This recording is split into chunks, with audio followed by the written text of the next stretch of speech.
Hello hello as expected है हामीले भनेको थियौँ होइन पुलिस 22 चाहिने छ भनेको थियौँ। त्यही भएर आज निप्से चाहिँ नि +26 पोइन्ट जति बढेको छ, 27 अङ्क जति नै बढेको छैन। आज राम्रो ल्याए है। लास्ट भिडियोमा भनेको थिएँ गएर चेक गर्नु होइन, बाहिरले डोमिनेट गरिरहेको छ भनेको थियौँ।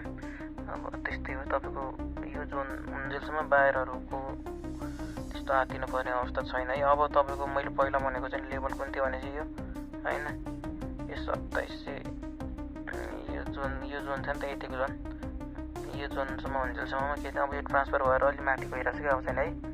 तपाईँले चाहिँ नि होइन आत्तिनु पर्दैन, त्यो जोन माथि हुन्जेलसम्म हामीले चाहिँ नि आत्तिनु पर्ने अवस्था छैन। अब सिनेरियो भनेको अब तपाईँको लागि चाहिँ नि अब यो जोन चाहिँ नि हामीले कुरोमा होइन त, अब चाहिँ नि जोन ट्रान्सफर भएको छ है। अब 2734 भन्दा माथि भने 34 देखि 64को जोन माथि हुन्जेलसम्म आत्तिनु पर्दैन। अनि अलि राम्रो मैले भनेको त यो ट्रेन्ड लाइन पनि हेर्नु भनेको थिएन, यो जोनमा छ।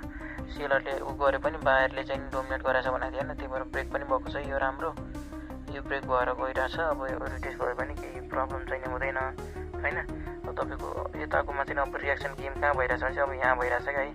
अब यसमा रियाक्सन हुन्छ क्या हेर्ने, यो जोनमा रियाक्सन भइरहेछ। लेभल हुन्छ है, सबै लेभलहरू कट्दै जाने क्या, यो जोनमा रियाक्सन भइरहेछ है। अब चाहिँ अब यहाँबाट झरेर यहाँसम्म पुल ब्याक आए पनि सुड नट अफ्रेड है। एकचोटि रिटेस्ट गरेर यो ब्रेक हुनुपर्छ है। तपाईँको ठिकै छ है, 3 लाउँ मैले भनेको यो जोनहरू केही पनि छैन।